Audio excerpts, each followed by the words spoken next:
ډېر تشکر. دلته زه یو شعر لرم د خوشحال بابا، که څه هم موږ ویلي دي چې څومره به دا وساتلی، ولې بیا هم د خوشحال بابا نه تېښته نشته، ځکه چې تورن ده چې دی شاعر دی. زما باور نه دی چې دی شاعر دی. په هر حال یو دري شعر دی. زما د خوشحال بابا دري شعرونه هم ډېر زیات خوښېږي. حتما تاسو لوستي دي چیرې یا ورسره مخ یې. دا مې د استاد زاهد مشواڼي د ټولګې نه چې څلورم چاپ یې په 93 کال کې شوی دی، د هغې نه مې راخیستي دي. اخر کې یو برخه لري د دري غزلیاتو. کله چې دا شعرونه لولي سړی فکر کوي چې دا مولانا لیکلي دي یا حافظ لیکلي دي، په داسې یو هغه دي روحیات دي، خامخا متاثر هم دي. نیست دمی که نرگست فتنه به پا نمی کند، نیست دمی که نرگست فتنه به پا نمی کند، نیست شبی که دیده ام بی تو جڑا نمی کند. آنچه دو لعل تو کند آب حیات کی کند، آنچه دو زلف تو کند مشک خطا نمی کند. نگهت زلف مشک بوی طلبم به آرزو، نگهت زلف مشک بوی طلبم به آرزو، چه کنم هیچ ترحم باد صبا نمی کند. چې دا عطر راوړي ماته. کیست که دید چشم تو مست تمام او نشد، کیست که دید چشم تو مست تمام او نشد، کیست که دید روی تو بر تو دعا نمی کند. وقت بهار می رود بلبل خوشنوا بخوان، دور نشاط گل چو عمر هیچ وفا نمی کند. روحی د خوشحال بابا په ځینو شعرونو کې رهي تخلص دی. روحی و جور مهوشان درد و بلای عاشقی، روحی و جور مهوشان درد و بلای عاشقی، لذت درد یافته یاد دوا نمی کند. دا یو ډېر ښایسته غزل و د خوشحال بابا چې زما ډېر خوښ شوی و او مطمئن یم تاسو ته مې خوند درکړی دی. د استاد د خبرونو مې استفاده وکړه. زه یو دوه یاداشته لرم. البته ما پراکنده مطالعه کړې ده د خوشحال بابا په هکله باندې او د ټولنپوهنې په زمینه کې، او ځینې یاداشتونه لرم دلته، ځینې اوس وایم. کیدای شي یو ډول ادعا ښکاره شي، یو ډول د خوشحال بابا د اړوند رواج شوو خبرو خلاف یا متفاوت. دوه برخو کې چې خپلې خبرې لرم. اوله برخه د خوشحال بابا موضوعي کلیات دي. دې برخې ته زه نوم ږدم د شتون قدرت. غواړم ووایم چې خوشحال بابا کوم ډول چې دی له هغو موضوعاتو نه دی پیاوړی او ځانګړی دی چې دوی په هکله باندې خبرې کړي دي. موږ نشو کولی د خوشحال بابا لپاره یو خاصه موضوع تعیین کړو. د خوشحال بابا تمرکز په څه دی؟ د خوشحال بابا اصلي موضوع څه ده؟ او دا د کلیشه‌یي ځوابونو نه ورهاخوا یوه پوښتنه ده. تر اوسه پورې شوي کوششونه دا ښیي چې مثلا کوم واقعیتونه چې خوشحال بابا په خپلو شعرونو کې ویلي دي او په خپلو اثارو کې ویلي دي، دا واړه واقعیتونه واړه که سره راټولوو یو لوی برداشت ترې جوړیږي او معنا ورکوو او بیا وایو چې خوشحال بابا مثلا په دغه مورد غږېدلی دی، مثلا په سیاست غږېدلی دی، مثلا طبنامه کې په طبابت غږېدلی دی، مثلا اخلاقنامه کې په ارزښتونو غږېدلی، مثلا داسې یو برداشت. دا یو روش دی د خوشحال بابا د موضوعاتو د پېژندنې لپاره، چې زه فکر کوم ډېر کافي روش هم نه دی او خپل نواقص لري. بل روش ډېر ساده دی. همدا واقعیتونه دي چې خوشحال بابا ویلي دي او خوشحال بابا همدغه کس دی چې دغه واقعیتونه وایي. هغه واقعیتونه چې په ډېر ساده مراجعې سره موږ په کتابونو کې پیدا کولی شو، د ده اړوند تعبیرونو تفسیرونو کې پیدا کولی شو، د ده په اثارو کې پیدا کولی شو، د ده په ترکیبونو، جملو او بیتونو مصرو کې پیدا کولی شو. دا بل روش دی. یو بل روش تخصصي روش دی چې تیزسونو کې څېړونکي تعقیبوي، پیبندي څېړنې کوي او مثلا پی ایچ ډي یا د ماسترۍ موضوعات خپل هغه کوي، مطرح کوي. دا عمیق روش دی. په دې ترتیب هم موږ په سختۍ سره زه کولی شم هغه مې چې لوستلي دي، په سختۍ سره ممکنه ده چې د خوشحال بابا موضوعي تفکیک وسي چې خوشحال مثلا په کوم موضوع خبرې کول غواړي. شعر سره خو ستونزه دا ده چې تاسو د شعر نه زما د برداشت د مخې او ما په زیرک خوشحال کې هم لیکلي دي، مشکل دا دی چې تاسو په شعر کې کولی شي متضاد او متناقض باورونه هم تایید کړئ او هغه تحلیل شعر ته یې ورکوئ، د هغه په زمینه کې دا هغه کوي. خصوصا هغه بیتونه چې یا هغه شاعران چې لکه خوشحال بابا غوندې 2 3 پیړۍ واټن اخلي مونږ. هر څومره چې لرې کېږي کوم تغیرات چې په ټولنیز او فرهنګي محتوا کې راغلي دي دا ستونزې راپېښولی شي په پوهېدو کې. په هر حال که دا پوښتنه بیا یو ځل مطرح کړو خوشحال څوک دی او د کلیشهي ځوابونه واوړو، زه فکر کوم خوشحال شاعر نه دی، فقط یو شعري اثر لري یا یو مجموعه لري د شعرونو. د دې سره ترڅنګ دا ځینې نور مثلا تاسو کتابنامې ته وګورئ وایي خوشحال یو حکیم دی، مشرۍ ته یې وګورو وایي خوشحال یو سیاستوال دی مثلا، یا نور تعبیرونه ترې کېدلی شي. دیني عالم دی مثلا، فضیلت نامه او فضل نامه او دا موارد چې وګورو دیني عالم دی. زه د اوس هم په اوسنۍ پښتو شاعرۍ کې هم د لاندې داسې مطرح کوم چې مونږ شاعري تر دې چې یو خاص ډول هنر په نظر کې ونیسو، مونږ اجتماعي منزلت په نظر کې نیولی دی. مونږ د شاعرۍ سره پیژندل شوي یو، نه داسې د شاعرۍ سره مو ژوند کړی دی. مونږ د شاعرۍ سره فکر نه دی کړی، مونږ د شاعرۍ سره پیژندل شوي یو. مونږ یو ټولنیز هویت ځان ته پیدا کوو په شاعرۍ کې. همدې لپاره هم تاسو چې کله وبڼو ته لاړ شئ نور په هیڅ خبر نه یو د خدای ګرګي شاعري مګر نو دا خو ډېر زیات دي که نه، دا خو مثال د ضرورت نه لري. او جلال صاحب دلته شته چې هغه کسکریزم رواج کوي دلته کله پې خبرې کوي عفو غواړم.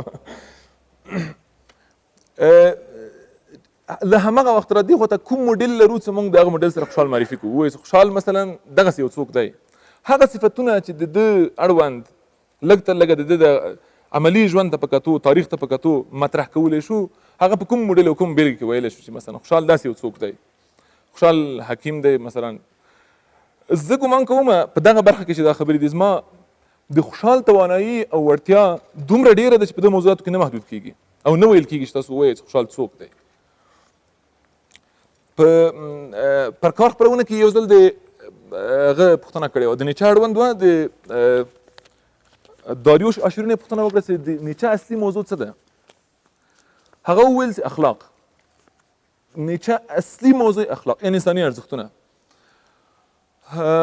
بل کس چې ناست و د هغه خبرو نه زما برداشت دی چې هغه غوښتل ووایي چې د نیچه اصلي موضوع چې دی پرې متمرکز دی، تخصصي دی، یا حد اقل دغه ټولې خبرې هماغه ته متمرکز کېږي، هماغه خوا ته ورځي، هغه پوسټ موډرنیزم دی. د نیچه په هکله باندې دا خبره ده. حال دا چې د داریوش اشوري په وړاندې دا خبره دقیقه ده، د هغه تر خبرې چې د نیچه په خبرو کې او په لنډو ویناوو کې او په داستانونو کې یا په شعرونو کې ځینې داسې خبرې شته چې ټولنیزو ارزښتونو ته ورګرځي. هغه چې په آلمان کې دي، هغه چې د یونان نه راپاتې دي، هغه چې تاریخي مسیر کړی دی د ارزښتونو، هغه ځای کې مونږ په دې غلط وځو چې ځینې جملې یا ځینې کلمات د هغو تعبیرونو سره او هغه زمینو سره چې مخکې شته دي کارول شوي دي، نیچه کارولي مونږ وایو چې دی د اخلاق فیلسوف دی مثلا، یا د ارزښتونو فیلسوف دی. کیدای شي د اخلاقو په رابطه د ټوله خبره دا وي چې او همدا د ګمان کوم دا د ډېرو مفسرینو یې د نیمایي نه ډېرو مفسرینو څومره چې ما لوستي دي هغوی وایي چې دی فقط دونه غواړي ووایي چې دا ارزښتونه چې دي انسانانو جوړ کړي دي فقط، او همدوی پالي، دوام هم ورکوي، همدوی ورکوي، د دوی تایید دوام ورکوي، د دوی رد یې له منځه وړي، خلاص هم دومره خبره ده ټوله. اما دا نشي کېدای چې یو موضوع اوسي د ټول هغه فلسفي ژوند چې لکه نیچه غوندې یو فیلسوف باندې پېژندل شوی دی، داسې اوس ښکارېږي چې نیچه تر هغه شهرت چې لري، هغه تمه چې ترې د خلکو شته ده، او هغه متن چې لري او تر دې موضوعاتو چې ورسره دی اړوند ګڼل شوی دی تر دې ډېر لوی دی. په دې موضوعاتو کې دی نه راوړکی کېږي. د خوشحال بابا د موضوعاتو تکرار او تنوع د ده توانمندي نه ده، زه فکر کوم د ده ضعف دی، نه په دې دلیل چې دی باید متخصص وي لکه په نن ورځې په معنا، بلکې په دې معنا چې د ده د وړتیاو سره برابر موضوع نه وه، یا ده ته په لاس نه ورغله، یا په دې شرقي شته معرفت کې نه وه چې ده په تمرکز کړی وای. همدې په خاطر تاسو مثلا دستارنامه وګورئ، تاسو فراقنامه یا بعضو عنوانونو کې فقرانامه راغلې ده، دا وګورئ، یا فضلنامه یا فضیلتنامه وګورئ، موضوعات تقریبا مشترک دي. مثلا صبر، مثلا اراده، مثلا واده و کورنۍ، مثلا ماشوم روزنه یا د اولاد روزنه، مثلا مشري، دا موضوعات تقریبا ټولو کې تکرار دي. دینی اخلاقي موارد چې تکراریږي، ښه خویونه، همدغه موضوعات تکراري. د موضوعاتو تکرار په دې دلالت کوي چې د دوی انرژي ډیره ده، اما هغه ځای کې چې دی باید متمرکز شي هغه موضوعات نه دي مشخص، او دا د همغه وخت شته ټولنې او د همغه وخت شته علمي فضا او فرهنګي او فکري فضا نقصان دی چې خپل وګړي چې هغه ډېر توانمند وګړي دي نشي ارضا کولی له معنوي او فکري اړخه له فرهنګي اړخه په دې معنا سره خوشحال ضیاء ده دی ډېر توانمند و تر دې چې په دې موضوعاتو باندې خبرې کړې وي او هغه خبرې موږ د ده لپاره کافي او شافي وګڼو بیا او فکر کوو چې دا ډېر فوق العاده بحث یې په دې هکله باندې کړی دی تر نیمایي ډېرې د نقد وړ دي دغه اوس او فقط داسې ښکاري چې خوشحال په هرې موضوع کې یو څه هڅه کړې ده په دې خاطر چې ډېرو نورو په هغه ټولنه کې دا هڅه نه کوله د خوشحال ډېر متفاوت دی تر هغه ټولنه کې دا هڅه بیا نه کېده. مثلا ما د سترنامه د څو ورځې مخکې هم کتله مثلا د شطرنج په هکله باندې غلی شطرنج نن چې کوم ډول تخصص د شطرنج په هکله مطرح دی هم د یوې لوبې او هم د یعنې د سپورټ معنا هم د ګیم په معنا دا د یورګانو دا نظرونه خو هغه وخت نه و اما که دغه شته روشونو ته موږ د خوشحال پېژندنې په رابطه باندې تمرکز وکړو او خو په باندې دغه شته چې دي ځینې زه فکر کوم موږ کولی شو حتی دغه یو ځل مصرف موادو لپاره هم د خوشحال نه تیوري راوباسو دا هم کېدلی شي ځکه چې داسې یو جامعیت لري د هغه د کلمات اما موضوعي جامعیت نه دی موضوعات تکرار دي او واړه دي. زما برداشت دا دی که موږ وغواړو د دې ټول نه یو موضوع انتخاب کړو چې هغه د خوشحال شتون سره یا بودن سره لږ تر لږه نږدې شي کولی شو ووایو چې انسان او د ژوند کولو اراده زما تعبیر دا دی هر څه مې کوښښ وکړو دا بدل کړم لږې تر دې ډېر واضح کړم ومې نه شو کړی د خوشحال بابا اصلي موضوع انسان بشر دی نه انسانیت فقط یعنی اخلاق نه یوازې سره د دې چې هغه عرف و عنعناتو کې و مذهب کې و درسونو کې و ژوند کې شته دي د دې ټولو خبرو چې دی کوي او په دغه موضوعاتو کې دا خبرې پاشلې ویشلې دي یو برداشت دا کوي چې د انسان په هکله خبرې کوي او د هغه انسان په هکله خبرې کوي یا غواړي دا انسانان داسې واوسي چې خپله اراده وکاروي او متحرک انسانان واوسي ډینامیک انسانان واوسي متحرک واوسي با انرژي واوسي او خپله واک واخلي د طبیعت د نړۍ د ژوند داسې دا اوس هومنستي برداشت دی د خوشحال نه.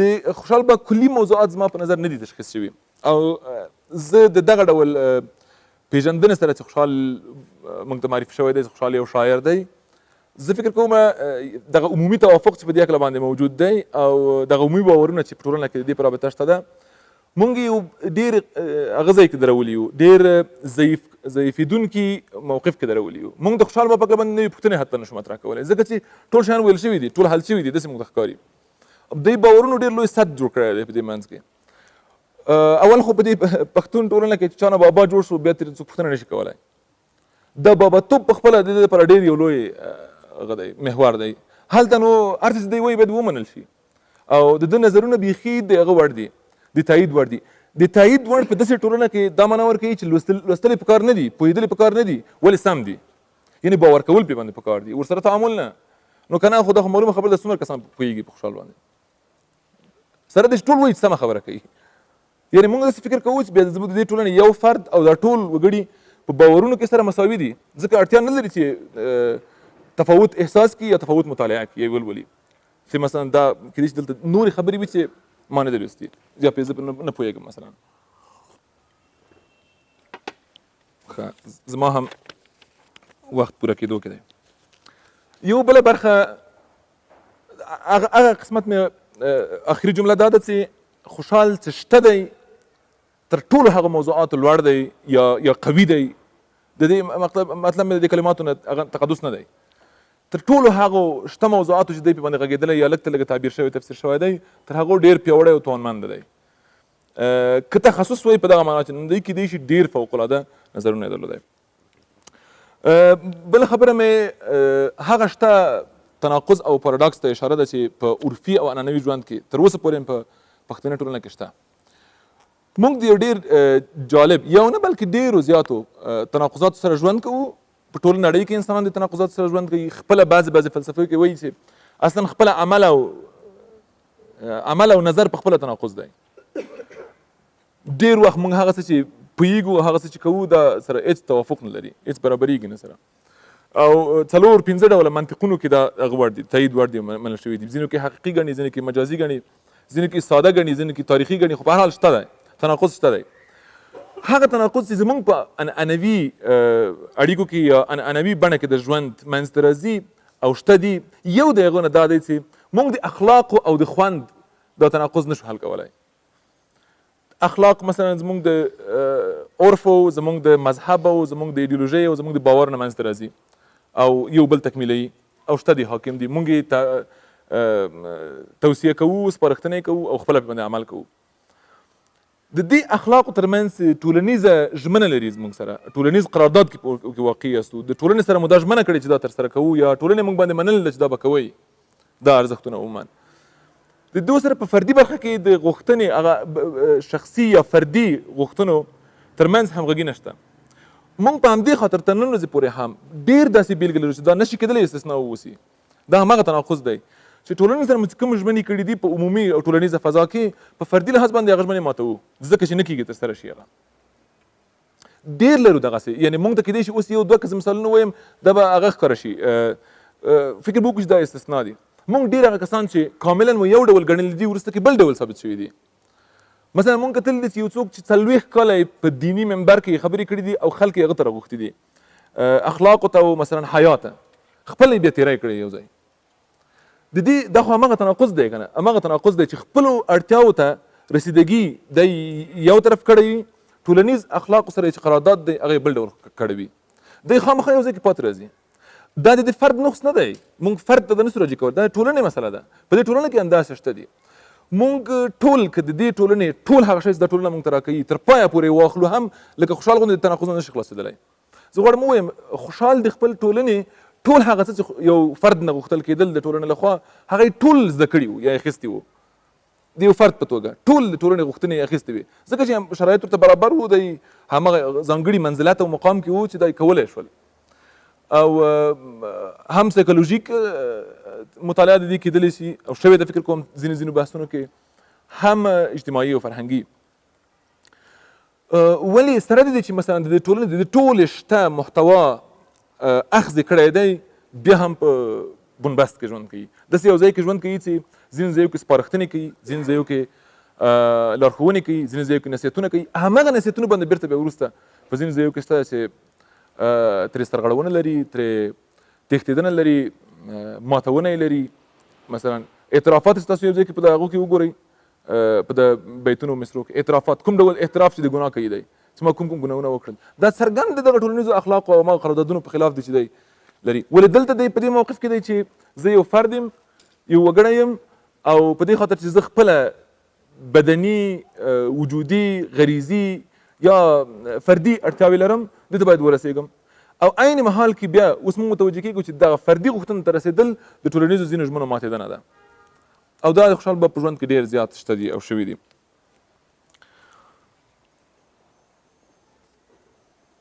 موږ ځینې نوي تعبیرونه لرو په دې زمینه کې، داسې تعبیرونه چې هغو کې کوښښ شوی دی چې په یو خاصه سطحه کې دغه پاراډوکسونه یا تناقضات حل کړي، یا ترمنځ داسې یو نرم تفسیر راوړاندې کړي چې د دوی ترمنځ ووایي چې دا ستونزه نشته، دا دواړه منلی شي یو بل.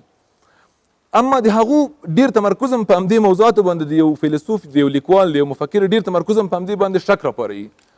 هغه چې ډېر پرې تمرکز هم کوي خو دلیل دا دی چې دی غواړي خلک دا ومني او که نه دا نه حل کېږي. مثلا علامه اقبال ډېر کوشش کوي چې عشق او عقل سره هغه ګډ کړي، وایي چې نه هېڅ مشکل نه لري، عشق دا کار کوي، عقل دا کار کوي، دا دواړه یو شی جوړوي. اما په ډېرو نورو ځایونو کې موږ هغه استدلال ته متوجه کېږو چې هغه برخلاف د دې دی، دا دواړه نه جوړېږي یو بل سره. تاسو نسئ کوئ عین وخت کې یو انقلابي واوسئ، عین وخت کې یو محافظه کار واوسئ. او بیا موضوع یې بېلوئ که نه، مثلا زه په دې موضوع کې محافظه کار یم، په دې موضوع کې مثلا برعکس بدلون غوښتونکی یم. دا تعبیرونه هغه وخت نه وو د خوشحال بابا په ژوند کې، او زموږ برداشت هم چې اوس د خوشحال بابا نه شوی دی په همدغه تعبیر سره شوی دی، همدغه تعبیر سوري لاندې شوی دی چې فکر کوو چې دی مثلا په دې موقف کې چې دغه خبره کوي چې مثلا توصیه کوي چې اولاد ته د مثلا د کوچنیوالي نه د آس سپرېدل او د لامبو وهل ور زده که، دا مثلا په عین ډول تر 40 کلنۍ تر 80 کلنۍ مثلا د نورو لپاره هم سپارښتنه کوي ومني یې او نور ته توصیه هم کوي. په ټولنه کې د ده اوسېدل کاملا د همغه ټولنې اخلاق او د همغه ټولنې وضعیت او د همغه ټولنې عرف او عنعنات موږ ته ښکاروي چې وو، او هغه تر ډېر ځایه د نه منلو دي، د نقد وړ دي. موږ دغه څېره چې ترې جوړه کړې ده ډېره لویه خطرناکه څېره، اجازه نه راکوي چې موږ دا ټولنه وننګوو، نقد یې کړو. زموږ ډېر شیان بدل شوي دي، ډېر شیان بدلېږي، خوشحال بابا باید نرم خوشحال وي، یعنی د ده افکار او د ده هغه باید چړې نه وي او باید دیوالونه نه وي. موږ په دغه برخه کې د دیوال او دروازې منځ کې اشتباه کړې ده. دیوال ته ولاړ یاستو د دروازې په ګمان چې هغه همدغه پاراډاکس دی. د دې حلول پکار دي. دنیا او آخرت مثلا همدغسې ده په دې هغو کې. د خوشحال بابا په خبرو کې څرګنده شته ده دغه ډېرو ځایو کې. د مولانا په خبرو کې هم شته ده، صریحا شته ده. ولې خو په دې خاطر چې هغه کې مثلا د هغه موډل او بیلګه د معرفت لپاره هغه ده عرفان ده، مولانا عارف دی مثلا. بیا چې موږ کله وایو چې مولانا عارف دی مثلا د عارف کېدو سره برابر مو ذهن ته دا الګو بیلګې راځي چې عارف باید کوم ډول خبرې وکړي، حتی که کفر مو ووایي په فقهي لحاظ باندې، ځکه چې هغه عارف دی موږ بل ډول معنا کوو توضیح کوو. دا مقصد دا شی دی. مثلا زه غواړم ووایم چې موږ چې کوم مقاصد د دې هغو لپاره ټاکو، مفاهیمو لپاره ټاکو، دا فقط زموږ مقاصد دي او زموږ اوسنی تعامل د متن سره لږ تر لږه خوشحال اول د دې شاعرۍ نه راوباسو. یو وګړی دی، ټولنیز وګړی دی، یو فوق العاده استعداد سره، ډېر زیرک، ډېر توانمنده او ډېر لایقه او د یو خاص مقام او منزلت سره، ټولنیز منزلت سره چې هغه د ټولو افکارو باندې، د په ژوند باندې، د په موقف باندې تاثیر لري. دی نور اطاعت رابللی دی چې دنه اطاعت وکړي باید او دی مشر واوسي د ټولنې. ښه، آخري خبرې مې د دستارنامې په هکله دي چې هغه هم فقط زه ډېره بښنه غواړم د استاد نه چې د دستارنامې په هکله باندې دوی په مخکې دا خبرې کوم. ولې څو هغه لري، څو مهم ټکي دي چې دغه ځای کې باید ووایو. حد اقل اول ځل لپاره په دغه 3-4 بیلګو کې چې زه لرم چې ما ولوستلې په سریزه کې لیکلي دي، اول ځل لپاره دستارنامه په 1952 کې چاپ شوې ده او دا د خوشحال بابا د مړینې سره 263 کاله فرق لري. د خوشحال بابا د مړینې سره 263 کاله فرق لري، نه د دستارنامې د لیکلو تاریخ سره. هغې سره تر 280-285 کلونو پورې تفاوت راځي. یو کتاب 285 کلونه وروسته په دې ټولنه کې چاپیږي، مطرح کېږي، یا لږ تر لږه دا ټولنه کې ځینې کسان پیدا کېږي چې ورته د اړتیا احساس کوي، فکر کوي چې دا هغه ده اړتیا ده چې دا ولولو. زه چې وایم چې خوشحال باید د شاعرۍ د څوکۍ نه لږ راکښته کړو یا لږ ورسره نور شیان ومنو یا زه نه پوهېږم څنګه دا جمع کېدلی شي یو بل سره. مشکل یې دا چې موږ حتی دستارنامه هم ادبي کتاب ګڼلی دی او تر اوسه پورې دستارنامه د ادبیاتو له اړخه ارزول شوی، د ژبې له اړخه. مثلا ویل شوي دي چې کلمات پکې کوم ډول دي، ژبه کوم ډول کارول شوې ده، د هغې زمانې ژبه کوم ډول وه. حال دا چې دا دستارنامه اصلا د ټولنیزې فرهنګي زمینې د سیاسي نخبګانو د قومي مشرۍ مثلا د یو کاملا ټولنیزېدنې کتاب دی اصلا چې تاسو هغه ټولنه کې څنګه کولی شئ د ټولنې اصلي وګړی واوسئ. اصله خبره د دې کتاب دا ده، 20 هنره 20 خصلته. البته په دې کلماتو کې هغه شته، د قصې شته چې څنګه دا کلمات انتخابېږي. زمینې دی چې کله وګورو چې دستارنامه څنګه په کوم زمینه کې لیکل شوې ده، په زندان کې مثلا لیکل شوې ده، په څو ورځو کې لیکل شوې ده، زموږ ډېر لوی عجب دا دی، زموږ لپاره ډېر حیرانوونکی دا چې وایي چې خوشحال بابا په 6 ورځو کې یا په 14 ورځو کې په زندان کې یو کتاب لیکلی د دومره ډېرو جامعو معلوماتو سره. دا هماغه پاراډوکس دی چې زه وایم، موږ پوهېدو ته نه پرېږدي، موږ توصیف ته رسوي. موږ باید توصیف وکړو چې خوشحال بابا کولی شو چې په 14 ورځو کې مثلا یو کتاب ولیکي. اما دا چې دستارنامه کې څه دي مثلا هېڅ مثلا نشته ده. دستارنامه کې د موسیقي علم په هکله باندې جالبې خبرې دي، ډېرې جالبې چې ډاکټر صاحب نن نشته چې هغه خبرې وکړي. د یو ورځ موږ ته توضیح کړه، ما مې یو ځل ولوسته خو زما برداشت ډېر فرق کوي، دوی تخصصي هغه مطالعه کوي. په دستارنامه کې 18 یا 14 هنرونه، عملي هنرونه د ژوند کولو عملي هنرونه، هماغه څه چې موږ نن هم په نصاب کې نه لرو. مثلا نن هم موږ نه لرو په نصاب کې د مثلا د یو ټولنیز وګړي د هوښیارېدنې لپاره، د روزنې لپاره، مثلا د درلودنې لپاره چې یو پیاوړی وګړی موږ لرو. خصلتونه خو هماغه تکراري موضوعات دي چې اخلاقي، ښځه نه پوهېږم په دې پښتو کې څه معنا لري، ټول دې ښه واوسي، دا څه معنا لري، دا جدي ده. دا مثلا کتاب په زندان کې منځته راغلی دی. موږ هېڅکله فکر ونه کړ یا لږ ته لږه دا راته معلومه نه سوه چې خوشحال بابا چې کوم مراجعو ته یا کومو سرچینو ته په دې کتاب کې اشاره کړې ده، د دې نه مخکې د حتما دا کتابخانه درلوده. ځکه چې دا یا امیر خسرو ته اشاره کوي، ارسطو ته اشاره کوي، غزالي کتابونه لوستلي دي، کتابونو ته اشاره کوي، حدیقې ته اشاره کوي، مثلا فردوسي ته اشاره کوي پکې، نو حتما دا کتابونه لوستي دي دغه نه مخکې د دومره جامع معلومات. دا کتابخانه چیرته ده؟ د خوشحال بابا کتابخانه څه شوې ده اصلا؟ زه په دې هکله باندې هېڅ نه پوهېږم او فکر کوم هېڅ دا پوښتنه مطرح سوې نه ده چې اصلا خوشحال بابا کتابخانه درلوده، دا چې پیاوړی و مثلا ځینې شیان لوستل. فقط دومره په دې شعرونو کې ویلی شو چې د مولانا او د حافظ او د سعدي شعرونه یې لوستي دي، ځکه ښکاري پکې دا موارد. په زندان کې یو کتاب منځته راځي او دا کتاب تعبیر کیږي ادبي. دا چې دی په یو سیاست باندې سیاسي اړیکه باندې په یو ډول ټولنیز سرغړاوي باندې دی محکوم دی، زندان ته وړل شوی دی، په دربار سره په رابطه کې یو سړی دی، قدرت سره په رابطه کې یو سړی دی. دا راځي کینی په زندان کې مثلا سره د شاعري کوي، دستارنامه لیکي او د دستارنامه باید ادبي کتاب وسي. دې کې کاملا نور موارد دي. مثلا د نقاشي او هنر خبره ده پکې. نقاشي مونږ دغه اوس په پښتو کې څومره نقاشي لرو اصلا، حال دا چې دا د 250 کلو 300 کلو مخکې خبره ده چې لازم یې ګڼله د هغو علمونو نه د هنرونو جملې نه وه چې د وګړو لپاره په ټولنه کې ډېره زیاته ضرور وه. ډېر مزخرف ښکاري چې خوشحاله به غوښتل دی کې هغه 20 معیارونه وښیي چې دا یوازې په ده کې وو او خلکو نه غوښتل چې بیا ما مشر کوي ځکه دا خصوصیتونه زه ښه یم، دا معیارونه دي د مشرۍ او بیا ما تاسو یوازې ومنئ. زه فکر کوم دا مخکې هم غلطه ده، وروسته هم غلطه ده، ځکه خوشحال بابا مشر وو، هماغه مشري درلوده او هغه قدرت چې غوښته هغه خو یې د دربار سره معامله کوي، هغه خو دا کتاب دربار ته نه و لیکلی. دې کتاب کې اصلا تربیه ده، اصلا ټولنیزه تربیه ده. موږ دغه نن هم کېدای شي داسې یو کتاب ونه لرو چې د دې ټولنې ټولې غوښتنې موږ ته ووایي چې دا ټولنه تاسو نه څه غواړي. یو کتاب نه لرو اصلا، یو کتاب چې موږ ته ووایي دا ټولنه تاسو نه څه غواړي. د دې ټولنې موږ خو سبکونه بدل کړي دي، میتودونه بدل کړي دي، اروپایي شوي دي. دغه د تحلیل او د یو پدیدې د مطالعې او د مخکړنه او دا ټول زموږ بدل شوي دي. دا چې بدل شي نو اوس ستونزې موږ سره ډېر را پیدا کېږي. موږ خوشحال به غواړو چې د دې شرقي ټولنې یو ډېر ټولنیز کس دی د آلمان او د فرانسې او د انګلستان او د امریکا په میتود باندې وپېژنو او دا خو موږ ته هغه ځوابونه نشي راکولی. اوس به ما مجبورېږو چې یا په خوشحال به باندې چلي پاکه شو یا میتود نه تېر شو یا مغالطه کې وغورځېږو چې مغالطه ده معمولا. د دې کتاب د تاثیراتو په هکله باندې مطالعه کړه. زما آخري خبرې دي وبښئ چې ستومانه مې کړئ.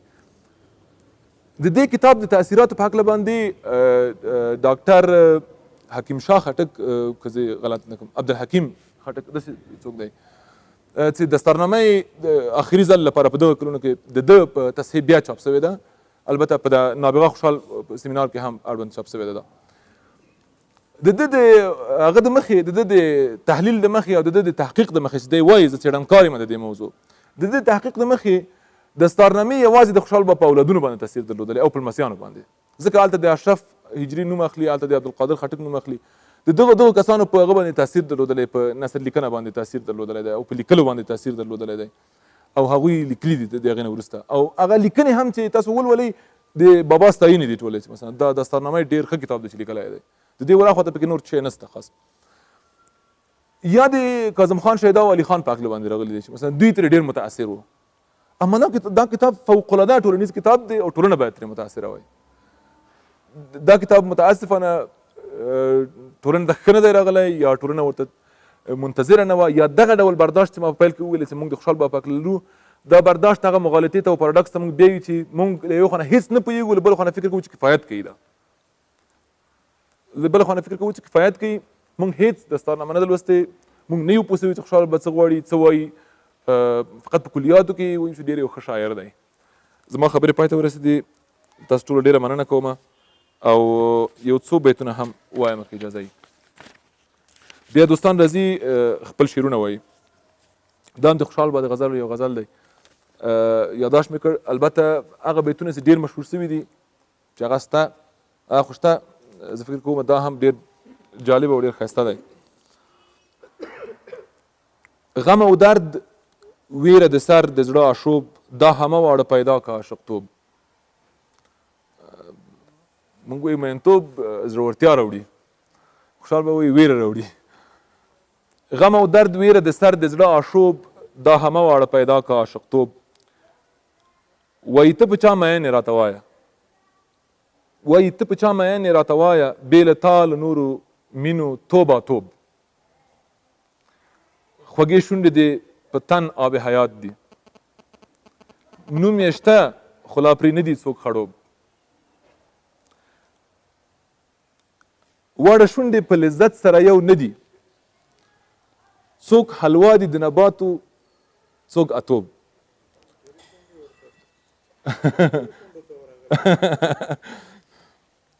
البته زه فکر کوم ما دري شعرونه چې ولوستل حتما هلته هم د لعل لب و د هغه خبرې شته ده. دا خوشحال به ذایقه ښکاروي. څومره انسان دوسته و ډاکټر صاحب خبرې وکړې چې ستا د مخ په یاد یې واړه له زړه ولاړل، ستا د مخ په یاد یې واړه له زړه ولاړل، د خوشحال د زړه آرام د سترګو خوب. ډېره مننه.